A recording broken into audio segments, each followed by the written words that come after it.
Excellent. Okay, I do want to be respectful of everyone's time, so we are going to jump right in. Please note that you can download today's materials in the today's materials pod. Be sure to grab that. And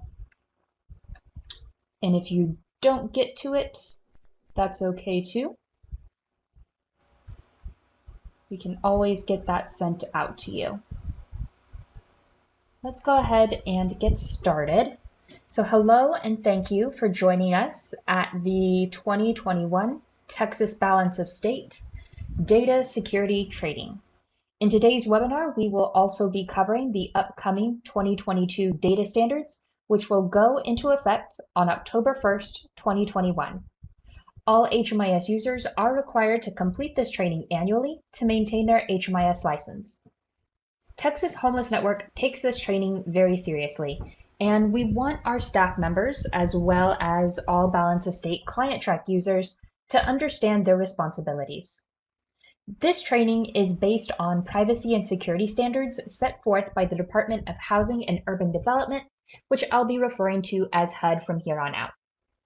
One housekeeping item: if you are sharing screens today, please put your name in the chat box. This training is being recorded, and we will be putting it into litmus for those that could not attend today. We'll also put this onto our YouTube channel if you would like to review it again in the future. And please do feel free to use the chat box to ask any questions. There are no bad questions here. I guarantee that if you are wondering something, chances are someone else is wondering about it too. So what we're going through here today is what will actually be changing in HMIS come October 1st for the 2022 data standards. If it hasn't changed, you're not going to see it here in the webinar, and that means you won't have to worry about it. Here's our agenda for today. First, we're going to start with some background information since we've gotten a lot of new users in the past year. We'll talk about what is HMIS, what are the data standards, and what are what I'm calling user-facing elements. And this is just to make sure that everyone is starting off on the same page. Then we'll jump into the updated sections of the 2022 HMIS data standards. I'll be talking about universal data elements, and I realize I did not introduce myself. It's Victoria speaking. Paula will walk us through the updates for project-specific data elements, and then Marissa will tackle the funder-specific data elements. We'll then wrap up the data standards portion of this webinar with a short PSA on reporting. Lindsay is then going to close us out with a review of HMIS data security, privacy, and the release of information.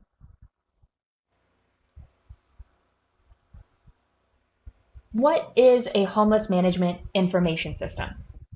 A homeless management information system, or HMIS, is a local information technology system used to collect client-level data and data on the provision of housing and services to homeless individuals and families and persons at risk of homelessness. That's HUD's official definition. Basically, that's just a very fancy way of saying it's a database. Each continuum of care, or COC, is responsible for selecting an HMIS software solution that complies with HUD's data collection, management, and reporting standards. Our HMIS vendor is Ecovia Solutions, and the HMIS application we use is called ClientTrack. HMIS data standards have been established by HUD, the U.S. Department of Health and Human Services, and the U.S. Department of Veteran Affairs to allow for standardized data collection on homeless individuals and families across systems. The HMIS data standards were first published by HUD in 2004 as the HMIS Data and Technical Standards. HUD, in collaboration with its federal partners, has continued to update the HMIS data standards regularly. An HMIS software must be able to collect all of the data elements defined within the HMIS data standards. They also need to support the system logic identified in the standards, and they need to ensure that the visibility of data elements is appropriate to the project type and funding sources for any given project.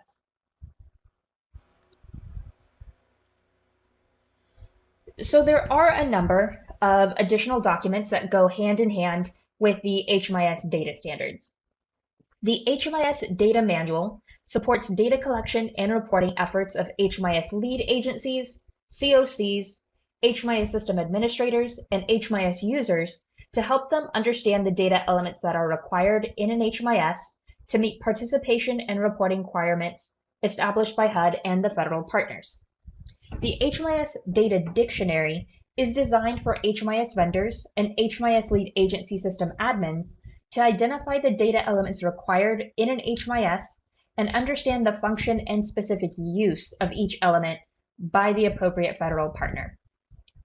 The HMIS program manuals contain specific and detailed information on project setup for each of the federal partners participating in HMIS, including HMIS project typing, the specific data elements required for collection by that federal partner, program-specific meetings and definitions, and key information that the federal partner has identified as required for their program. Each manual was created jointly by HUD and the relevant federal partner and approved by both entities prior to publishing. And if you have ever submitted a ticket through ClientTrack for help, odds are I have referenced the program manual for your project in order to get you the right answer. So those program manuals are very handy, and I recommend that y'all familiarize yourselves with them. Okay, so what are user-facing elements? The data elements discussed in this presentation will have a direct impact on you, the HMIS users, and this includes potential impacts to reporting, meaning you are going to experience these changes when you log into HMIS come October 1st. Now, not all data elements presented here are going to be applicable to everyone because of some funding sources your agency may or may not get, so do keep that in mind. However, a very large chunk of the data elements we'll cover will have a broad impact on you and your agency regardless of funding source. Again, can't say this enough, these elements go into effect next month, 10/1. And just for context, we are currently using and are bound by the 2020 HMIS data standards, which went into effect October 1st of 2019. I've broken up these data elements into 3 specific buckets. First, we have universal data elements. These are elements that everyone collects, regardless of their funding source or the project type they're being enrolled into. The next bucket is program-specific data elements. And when I say specific, I mean specific project types. So think emergency shelter or homelessness prevention or rapid rehousing, regardless of funding source. And the last bucket we have is for funder-specific data elements. The data elements in this section should only be collected if the client is being served with that specific funding source. All right, we're going to jump right in. Let's start with the universal data elements. I'll also be calling them UDEs for short. The next 3 data elements are elements, again, that are collected regardless of funding type, and these are changes specifically focused on demographic data. And demographic data is typically collected at the very start of the intake on the basic client page. These are some elements that you see right away when you're starting an intake in HMIS. First up is date of birth. The data standards now explicitly outline logic that prevents a user from entering in a date of birth and simultaneously selecting client doesn't know, client refused, or data not collected. The good news is our HMIS already does this, so we're ahead of the game here. This is one that you don't necessarily have to worry about. Next up is race. So the race labels and race definitions have been updated. We have the 2020 race labels on the left and the updated 2022 race labels on the right. I'm not going to read them all out for you, but you can just see at a glance that the new definitions on the right are a bit more succinct. Now, we often get questions about the race fields with some frequency. Usually the question is, what's the correct one a client should select? It does help to have these definitions handy, but I want to stress that this data is all self-reported, and it's what the client is comfortable identifying as. So you can have these definitions in the back of your pocket, but again, be aware that this element, like all elements in HMIS, are self-reported by the client. So y'all are already familiar with the race box. It is a multi-select box, meaning the race labels, even though they've been updated, you can select multiple races for a client. So let's say you have a client identify as Asian and white, or American Indian and Black. Any combination of race is available for the client to select. I see Brianna Southeast has asked, will you add a multiracial option? That's a great question. So right now we are bound by what HUD has put out. So these are the options that you are going to see in the race box. However, there is some reporting on the back end that will look to see, does the client have multiple races selected? And if so, the report will count them as multiracial. So I will follow up with you about that to see if that would be helpful. But just for reference, these are the ones that we're stuck with, basically. Moving on, just like what we saw with date of birth, there is now logic that prevents the HMIS user from selecting a race or multiple races and then simultaneously selecting client doesn't know, client refused, or data not collected, right? None of those three options are valid when used together with any other race response. And this is what it'll look like in the system. It'll give you a little error message in the top right-hand corner to let you know not to do that. Okay, moving along to ethnicity. The ethnicity labels and definitions have been updated. Again, we have the 2020 labels on the left and the 2022 labels on the right.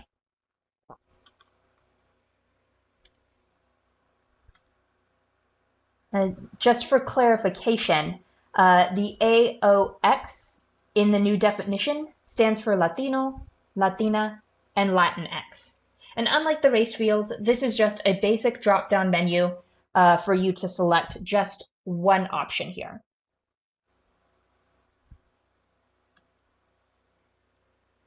All right, moving along to gender. This is the last UDE that we're going to talk about.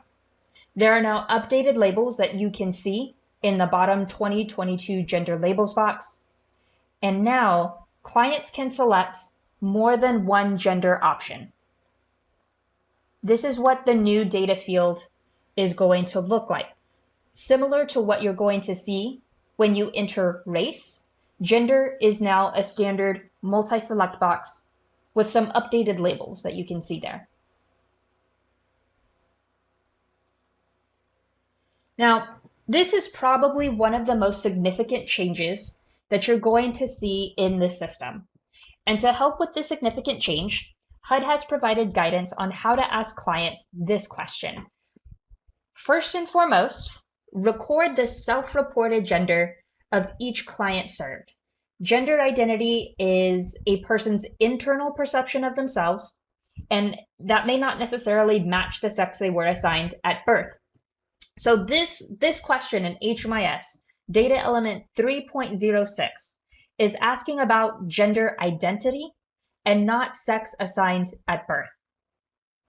HMIS users and data entry staff should be sensitive to persons who do not identify as female or as male or even as transgender. Staff observations should never be used to collect information on gender. You want to provide all options to every client. Even if staff thinks that they can guess a client's gender, every client must be asked for their self-reported information. If they refuse to give it, or they say they don't know, do not make a selection other than client doesn't know or client refused on the client's behalf. Another thing, gender does not have to match legal documents, and clients may not be asked about medical history or other information to try to determine the person's gender. Simply asking which of these genders best describes how you identify is appropriate, and it focuses on the person's own internal knowledge of their gender. When enrolling a client who already has a record in HMIS, you'll want to verify that gender information is complete and accurate, and then correct it if it's not. Clients may report different gender identities or present different gender expressions at different projects within the same COC. And this may be because their gender identity has changed or because they experience a different sense of safety at different projects. If staff are working with a client who reports a gender identity that differs from the HMIS record, staff should ensure that the client understands and is comfortable with their information being updated across all projects prior to making any changes. Clients get to decide which projects they will disclose potentially sensitive information, and project staff should enter the self-reported information as directed by the client. If a client does not understand what a particular gender response may mean, the definitions that HUD provides can be used. Each response is provided as an option in case one of those options, or more than one option, is better suited to a client's preferred terminology, their needs, or their situation. Clients may select as many responses to the gender field as they would like to, with up to a total of 5 options possible for a client's preferred terminology, need, or situation.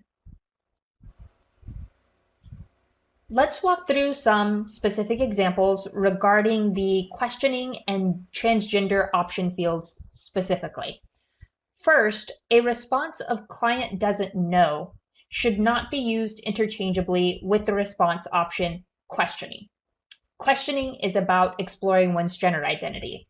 Client doesn't know should only be selected when a client does not know their gender from the options available, including questioning. So the top box is an example of what a correct input might look like. You might have a client identify as female in questioning, or any combination of the gender options with questioning. But we do not want to see something like the bottom box where we have questioning and client doesn't know. That is not a valid combination of responses.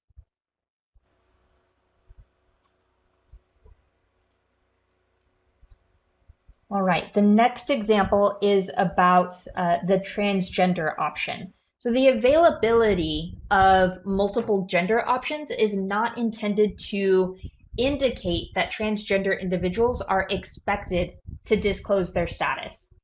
If a client discloses being transgender, staff should ask if the client prefers to have the HMIS record reflect the client's transgender status. So, for instance, if a client identifies as a transgender male, but they do not want their transgender identity recorded in HMIS, the staff person would select male instead of both male and transgender. So if a client is comfortable disclosing their transgender status, you might have something that looks similar to the top gender box, right, where we've got both male and transgender selected. However, if the client is not comfortable with that kind of disclosure, you may have something like what we see in the second box, where just male is selected. So that was a lot to take in. Please don't hesitate to ask questions about this specific field. As I said before, it is probably the biggest change that we are seeing in the upcoming data standards updates. With that said, I'm going to pass it off to Paula to talk about program-specific data elements. Thanks, Victoria. So next we're going to talk about program-specific data elements. And as Victoria said earlier, program-specific, think of project types. So emergency shelter, homelessness prevention, or RRH, regardless of the funding source. So the first change we will cover are regarding data element 4.02 and income and sources. So the first change in this section is regarding what earned income may include. Funding specific requirements may ask that you get official documentation. If they don't, you may include earned income without official documentation. The other change here is that updates to income are now required for persons aging into adulthood. So you will need to create a process to identify clients aging into adulthood and update their income if needed. So I'm going to give a little bit more detail on what steps you would take when a child turns 18. So if a child is in an enrollment and they turn 18 and they did not previously have any income included with the HOH's income, then you would just need to do an update assessment for the minor child and enter their income. However, if a child in an enrollment turns 18 and they did have income that was included with their parents' income when they were enrolled, then you need to take a few extra steps in order to correctly record this in HMIS. First, you need to create a during program assessment to record the income for the child that turned 18. And then you would also need to do a during program assessment on the head of household to reduce their income, reduce the child's income from their income. You don't ever want to change the original assessment to make these changes. You always want to create a new one and leave the original assessment. And when you're doing this, if you run into any problems or have questions about what needs to be done on it, just reach out to us and let us know, and we can help you with it. The next section that's changed here, and these are pretty minor language changes, and that is that mental health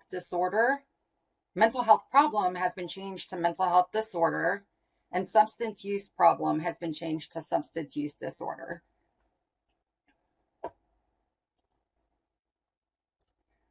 The next section here is CE events. And CE events are designed to capture key referral and placement events. It is intended to standardize data collection on core components of CE like access, assessment, referral, and prioritization. With the new data standards, there are 3 new options available in HMIS. They are referral to emergency assistance / flex fund / furniture assistance, referral to emergency housing voucher, and referral to housing stability voucher. These new options may or may not be available in your area. So if you don't know what they are, then you shouldn't use them. They should only be used if you know what they are and you know you should be using them. Also, please remember that these should only be used on coordinated entry enrollments. And now I'm going to pass it off to Marissa to talk about federal partner specific data elements. Thanks, Paula. The next few data elements are specifically for projects funded by HUD Continuum of Care grants, Runaway Homeless Youth grants, and Supportive Services for Veteran Families grants. If a project isn't funded by any of these specific grants, they are not required, and in some cases will not even see these data elements. First, I'm going to go over the 3 new data elements added for HUD COC permanent supportive housing projects. This includes the following data elements: general health status, well-being, and moving on assistance provided. First up is the general health status data element. Traditionally, this was a runaway homeless youth and HUD VASH data element.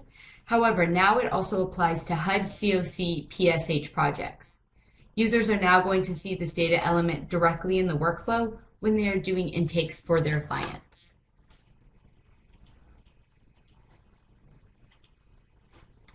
This is how it will appear to users in the workflow.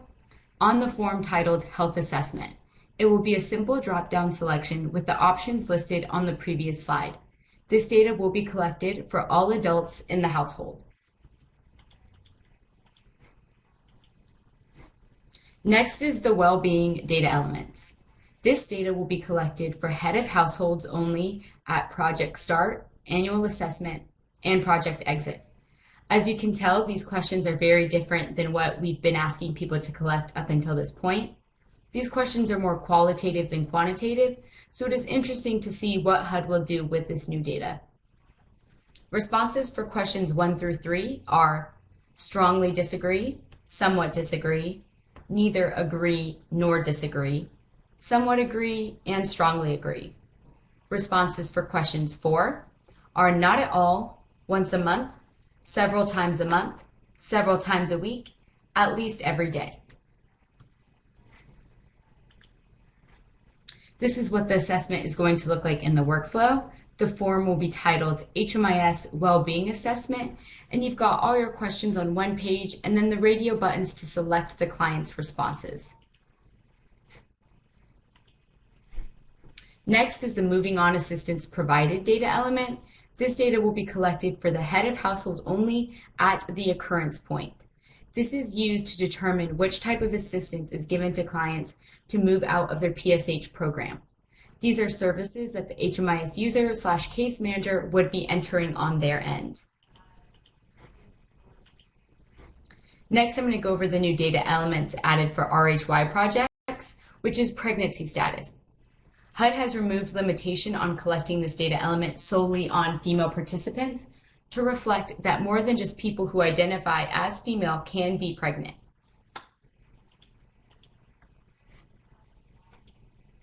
Lastly, I'm going to go over the new data element added for SSVF projects, which is financial assistance type. This data will be collected for the head of household only at the occurrence point. Like the moving on assistance data element, these are services that the HMIS user / case manager would be entering on their end. Now I'm going to go ahead and hand things off to Victoria to talk about reporting. Thank you, Marissa. So this is just a final short note on reporting. So y'all should be aware that with each new update to the data standards, all federally mandated reporting that relies on the data standards has to be updated. This is a snapshot timeline of what these reporting requirements are going to look like moving forward. I pulled this from a different webinar that our vendor, Ecovia Solutions, put on about the data standards. So this is Ecovia Solutions saying when you can expect these reports in the system. Full disclosure, they mentioned mid-September, and we're already well past mid-September, and we have not seen some of these things in the system, but this is still good information to have. So for your APR, your CAPR, and your coordinated entry APR, those should be in HMIS very soon. They said mid-September. I'm not convinced that they're in there yet. However, Sage is going to be looking for the newest version of these exports by October 1st, 2021. So once next month rolls around, if you're going to be doing any uploads of an APR or a CAPR, you need to be using the most up-to-date version of this export. And we're going to make sure that that is very clearly identified in the system so you know that you're selecting the correct one. For SSVF, the repository is going to continue to expect the 2020 SSVF export until the November 2021 upload. So the 2020 SSVF export, that is going to remain available to you until you no longer need it. So you don't have to worry about it disappearing on you. It's going to remain in the system for you to use until the repository expects the newest version of that report. For runaway homeless youth folks on this webinar, projects that have ending grants should upload their 2020 RHY export by the end of this month. As for PATH, this slide is a little old. So it says that PATH reporting for 2022 has not been released yet, but I actually do have some information about it. Row header updates will be included to reflect the label changes that we saw earlier, as well as just an overhaul of the report to accommodate the gender update, as well as just some programming specifications and clarifications. Okay, also one last thing, there's not really an expectation that you will go and update old or closed out enrollments. If the enrollment is still open as of October 1st, then yes, you'll probably need to go back in and update some of this data. However, I do want to point out some of this data will be taken care of by ClientTrack automatically. For example, the gender field is going to be automatically mapped on the back end, so you will not have to worry about that. Any existing client that has gender already selected, ClientTrack is going to map those to the new gender labels that HUD has put out. So that is not a field that you need to worry about doing any back data entry for. All right, that wraps it up for the 2022 data standards updates. I'm going to pass it off to Lindsay so she can talk to us about HMIS data security, privacy, and the release of information. Thanks, Victoria. So yes, now we're going to move over to sort of the second half of today's webinar. This is a mandatory training required by HUD every year. Since we all have access to very sensitive client data, it's important that we are all up to date on best practices as it pertains to data security. So each of us collects, manages, and transfers sensitive data every single day, whether we realize it or not. When you collect personal information from a client, when you create a new password on a website, or when you email a coworker a spreadsheet, these moments all make us vulnerable to a data breach. So today I want to highlight some reasons that data security is important and also walk through some of those small steps that we can take on a daily basis to keep our data secure and protect our clients. We should be concerned about protecting our client-sensitive data, maintaining our agency's reputation, which could play into maintaining funding for our agency. And not only is data security good practice from a business perspective, but it's also often a legal requirement. All right, moving along. So these are your responsibilities as an HMIS user. We should take appropriate measures to prevent unauthorized data disclosure, report any security violations, such as sharing HMIS passwords, comply with relevant policies and procedures, notify HMIS staff once an employee is no longer employed or no longer needs HMIS access, and also attend HMIS webinars on a regular basis for current and upcoming information like you're doing today. So as an HMIS user, here are some things that we should try and avoid doing in order to maintain high data security. Do not access HMIS client data on a public computer, like for example, the library. Do not access HMIS client data in a public setting, like maybe at a coffee shop. Do not access HMIS client data over unsecured public networks, for example, free city Wi-Fi. And do not access HMIS on computers that do not have locking screens. So let's talk about HMIS user activity.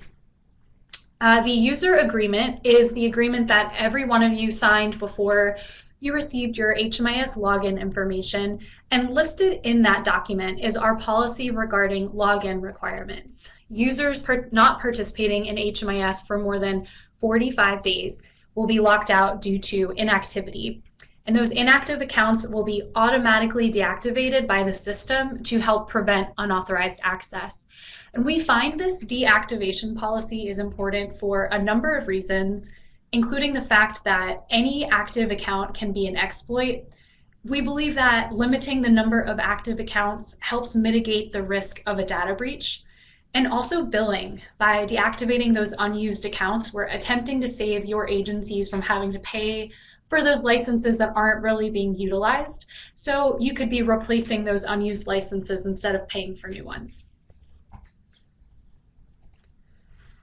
Okay, let's talk about sharing user IDs. The HMIS user agreement also states that my user ID and password are for my use only and must not be shared with anyone, including my local HMIS administrator and executives. And the importance of that is accountability and clarity. So it wouldn't be fair to the clients that we serve if we're not taking their privacy seriously and respecting that each user who logs into HMIS has taken that appropriate training and understands the responsibilities of having access to that data. And so in practice, sharing user IDs or logins is strictly prohibited. So here we have the 6 most common reasons for HIPAA data violations and fines. And while I know many of our HMIS users are not responsible for HIPAA compliance, I think that these examples do a great job of showing how many of these data breaches are happening on the employee level. So we have a stolen laptop or a smartphone or a USB device, a malware incident, ransomware attack or hacking, an office break-in, sending data to the wrong patient or contact, and social media posts. So the truth is that over half of all data breaches at small and medium-sized companies are caused by employees. We know that employees are a company's greatest asset, but they're also the greatest security risk. So with that in mind, we all really need to be more cognizant and think about security as a mindset. Okay, let's make a password. Oh, there we go. There's my little graphic. So I've used this example before. If you've been in HMIS for over a year, you might recognize this, but let's make a strong and safe password together. A strong password should be 8 to 10 characters long, include capital and lowercase letters, include a number and a special character. And you should always keep your password to yourself and try not to use common or simple words. So we want to avoid using things like birthdays or pets' names or children's names, things like that. As tempting as it may be, do not use the same password for multiple accounts. I've definitely been guilty of that in the past, but I'm trying to do better. And don't leave your password written down in a place that is easily accessed. So if you do need to write down your passwords, that's totally okay, but we need to put them in a locked drawer. Okay, and so here's this formula that I like to share to help make an easy yet incredibly strong password. So take a sentence that you can easily remember. Perhaps it relates to the website that you're creating the password for. So in this example, we have, I buy 2 mangoes at the market every week. And we're going to take the first letter of each word. So in this example, we will capitalize the letter I, and we'll include the number 2 instead of the word 2. And I would actually strengthen this even further by adding an exclamation mark at the end. And there you go. We've created a very strong password. And obviously, none of us should set our password to this specific example. Okay, so speaking of passwords in ClientTrack, let's talk about the specific criteria you need to hit for HMIS. Your password will be required, your password will require a minimum of 8 characters, although best practice is actually 10 characters. You must have a minimum of 1 number, 1 capital letter, and 1 symbol. And when changing your passwords, this can get really frustrating, I know, but you can't use any of the last 6 passwords that you've used. And also your passwords will expire every year. The system does a really good job of letting you know when your password's about to expire, thankfully. And the HMIS Help Desk does not know your password and cannot give you your old password if you forget it or if you lose it. And for added security, the password is not allowed to be retrieved, but you can reset your password using that recovery information option, which is, the did you forget your password button on the login page. And lastly, as a security precaution, never save your passwords to your computer. All right. So let's talk a little bit about how you can contact the HMIS Help Desk for TA requests and the various risks associated with each of those contact methods. So first up is a ClientTrack TA ticket, which you can send by clicking on the Help button in the top right corner of your screen in HMIS. And the biggest advantage of sending the help desk tickets through ClientTrack is that this is the most secure option of all 3. It gives us enhanced analytics and documentation, and it means that the client's sensitive data never leaves HMIS, so it just stays in that one location. Email is also an accepted form of communication, but there are some limitations with this method. Since there's now sensitive data in 2 locations, it means double the exposure.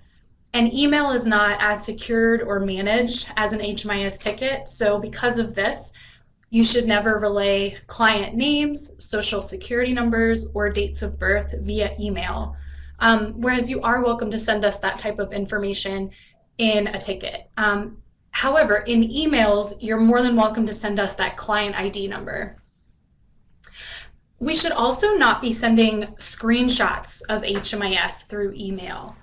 So anytime you need to send us a screenshot of a client's record to help you with TA, we should be sending that through ClientTrack as a ticket. Okay. And finally, phone. So you can absolutely leave us a voicemail, but please be sure to leave your name, your organization, and a brief description of the issue. There are various members of our team who focus on specific avenues of HMIS, so to ensure that the correct person calls you back, always let us know a little bit about what the issue is. Okay, so now let's review steps to keep client information safe. If for whatever reason you have paper copies of client information, you need to take extra steps to make sure that that information stays safe.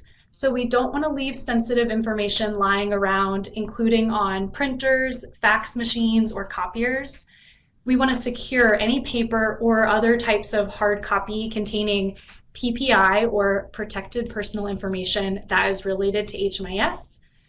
And we want to lock up portable equipment and all sensitive materials. So we're talking locking the doors and then taking the keys out of the door, that sort of protection. So now let's talk about computer security. All computers using HMIS must have a username, a password, a firewall, and an up-to-date antivirus software. We need to make sure to secure your work area before leaving it unattended. Thankfully, ClientTrack does time out. It'll automatically log you out after 30 minutes, but you know, a lot can happen in 30 minutes, so go ahead and just log out of HMIS if you're going to walk away for a few minutes. And then we want to be sure to shut down, lock, log off, or put your computer and other devices to sleep before leaving them unattended for long periods of time. And finally, your computer should require a secure password to start up or wake up. So let's talk about phishing. The definition of phishing is the fraudulent practice of sending emails purporting to be from reputable companies in order to induce individuals to reveal personal information such as passwords and credit card numbers. So here we have an actual phishing attempt that I was involved in just a few weeks ago. Our payroll accountant received this email from someone claiming to be me, asking him to change my payroll information to a new bank account. Now, thankfully, this was not a particularly successful phishing attempt. As you can see, the name at the top of the email was from someone named Joe, which immediately alerted my accountant that something wasn't right. I told him anytime he receives an email from me at 5:47 a.m., he can assume something's not right. But while this attempt was unsuccessful, many phishing attempts look a little bit more legit than this one. It might have had my name at the top, and it could have even had a very similar email address as mine. So we really need to be diligent when, you know, opening any emails with sensitive data like this, and especially if they have any files attached or links that they want you to click on. So we need to stay vigilant, which thankfully our payroll accountant was very vigilant. Always check credentials, verify the correspondence is from a trusted address. And like I said a minute ago, most phishing attempts will attempt to appear legitimate, so a little bit more than Joe did. We've actually had other phishing attempts at THN that appeared as though they were coming from our CEO, and they can get a little trickier than the one we just looked at. So oftentimes we want to check for legitimate letterhead or logos from the agencies that are emailing us. The body may include a legitimate address while the actual address is fraudulent, and legitimate names may be used. As we saw, they had my name in that email. So we want to report any suspicious emails, and just so everyone knows, if THN ever emails you, we will always correspond in English. We will always correspond from an @thn.org address, and we will never request information like social security number or date of birth. We will only ever use that client ID. All right, so let's move into talking about the release of information, which I'm going to refer to as the ROI from here on out, and also the HMIS privacy notice. So I'm going to give some contextual information about these two documents. The opportunities of the ROI. So each adult in the household age 18 and over needs to sign their own ROI. So think of the ROI as an opportunity to provide the client with information about privacy, confidentiality, and security so that they are providing that informed consent, which is so important. And it's also an opportunity to empower the client to make a decision regarding how they would like their information shared in HMIS, or even if they want to share it. So when to complete the ROI? To be clear, the ROI needs to be completed with the client prior to any instance in which you collect data. Without the ROI on file, you should not even begin the intake paperwork for the client. No HMIS comes into play yet.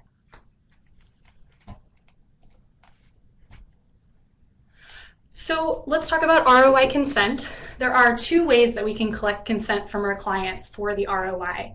The first is the most desirable way to gain consent, and that's written consent.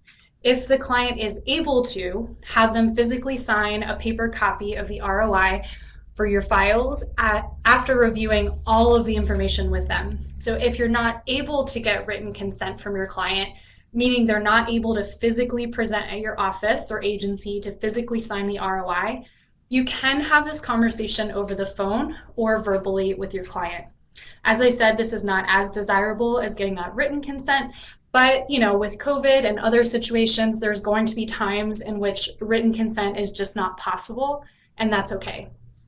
So because of the pandemic, we've sort of had to pivot from our normal consent collection process, since we're not going to be able to get written consent as often as we did pre-COVID. So I'd like to spend a little time discussing the verbal consent process and what that looks like. One thing to note, yes, great question, Wendy. We're going to take a look at that in just a minute. So one thing to note, if you cannot gain written consent for whatever reason at the time of intake, you can collect that verbal consent. But if the client is able to eventually sign the ROI down the road, we should still seek to gain that written consent if we can later on. So verbal consent. These are the appropriate measures that you need to follow to collect that verbal consent from your clients. We must get that verbal consent from each individual years 18 and older. We must give each client context about what the ROI is and what we're collecting it for. So that means we must read the entire ROI with our client. We are going to look at the ROI in just a moment on the website. We need to make sure that they understand what it is they're consenting to, and we must ensure that they answer any questions on the ROI that we need them to answer. And then we also need to make sure that we answer any questions that they have about the ROI. We're also going to need to read our privacy notice word for word, and we're going to look at the privacy notice also in just a moment. And then we can also ask the client if they have access to an email account, and if so, we should offer to email them a copy of the ROI, our privacy notice, and our privacy policy for their own records. And then again, make sure they don't have any questions about anything on the ROI. And this is just so important, as we've said, to make sure that the clients know what their rights are and what's happening with the data that we're collecting from them. Okay, ROI. So the ROI and the HMIS privacy notice can be found at thn.org. I am actually going to hop into the website really quick so that we can take a look at it.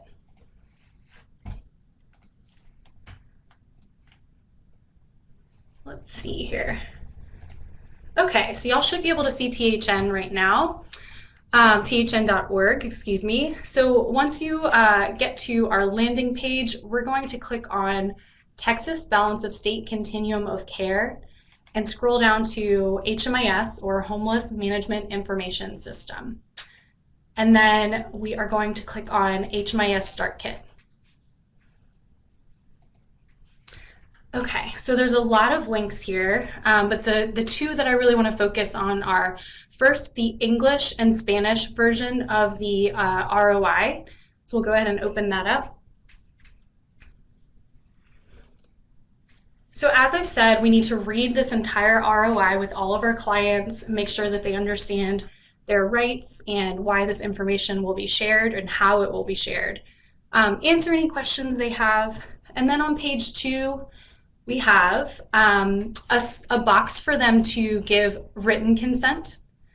And below that, we have a box for them to consent to any children or minors in their household and how that relates to their information being shared.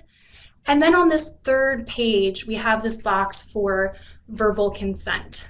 So you can fill that out if you're getting verbal consent from your client.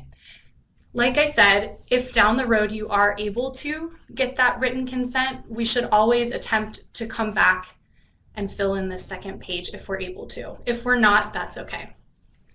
Heading back to our website, excuse me, there's one other link I wanted to look at, and that's the English and Spanish version of the HMIS privacy notice. So we're going to talk a little bit more about this in just a second, but I just wanted to lay eyes on this and show you where it is on our website. Okay.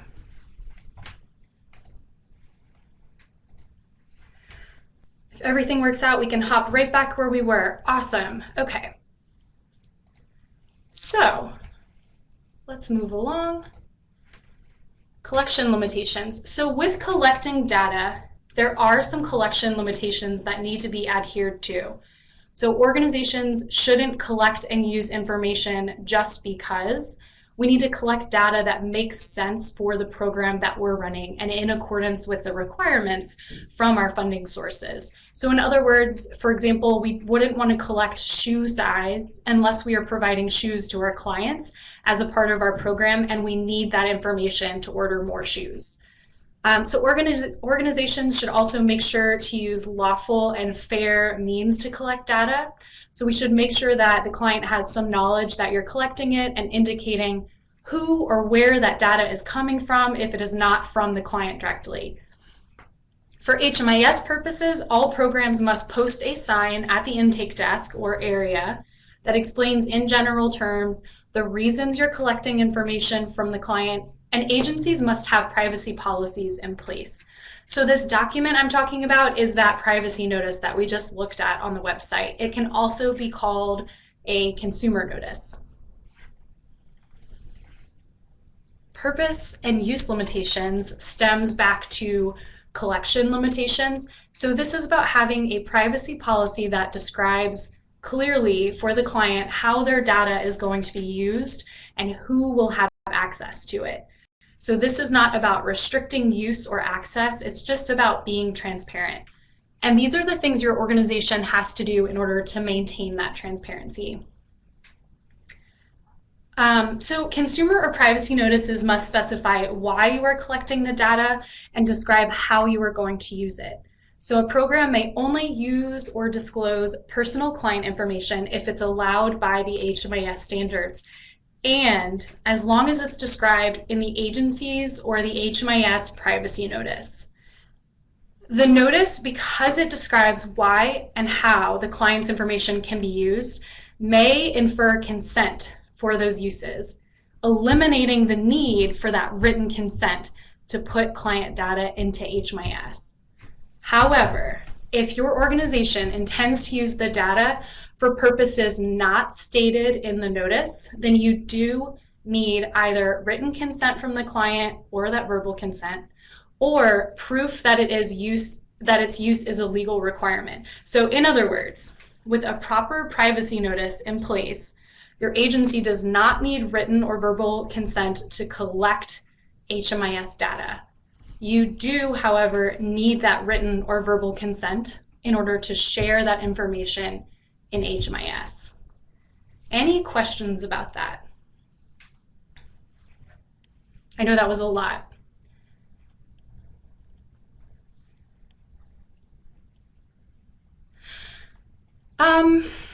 Troy, good question. Does this privacy notice need to go in the shelter application. I believe if you just have it posted, I believe HUD says, you know, at the table where you're doing intakes or in that general area, I believe that would be enough, and you wouldn't necessarily have to have a copy of it in every application.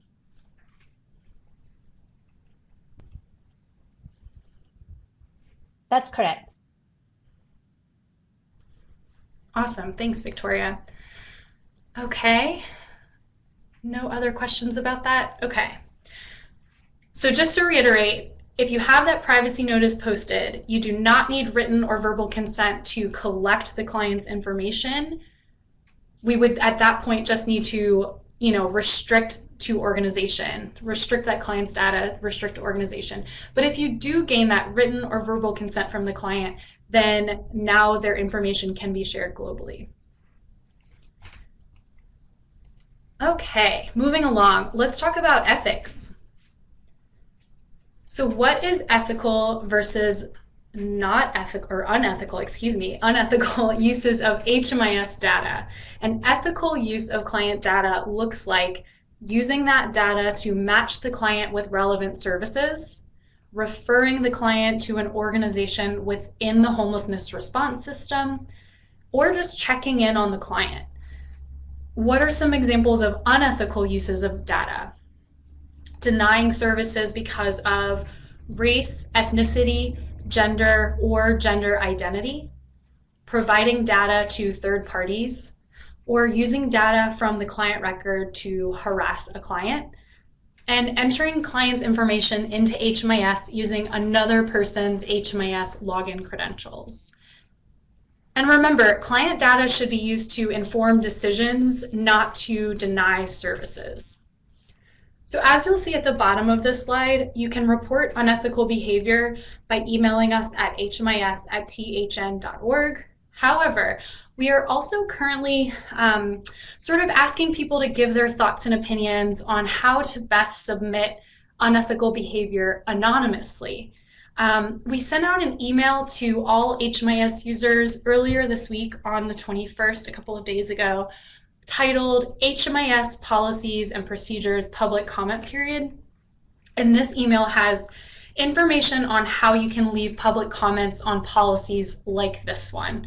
So if you have any thoughts or opinions on that, please feel free to leave a public comment. And we're also going to have a little bit more information. Well, we're going to have links to that on a later slide as well. So just to review everything we've kind of talked about as far as data security goes. Oh, thanks. Victoria dropped the link right there in the chat for us. So to review data security, we need to stay active. So log in within 45 days. Use your own HMIS login credentials. We need to stay vigilant. So think critically about all correspondence and keep all data locked up and limit stored files with sensitive information.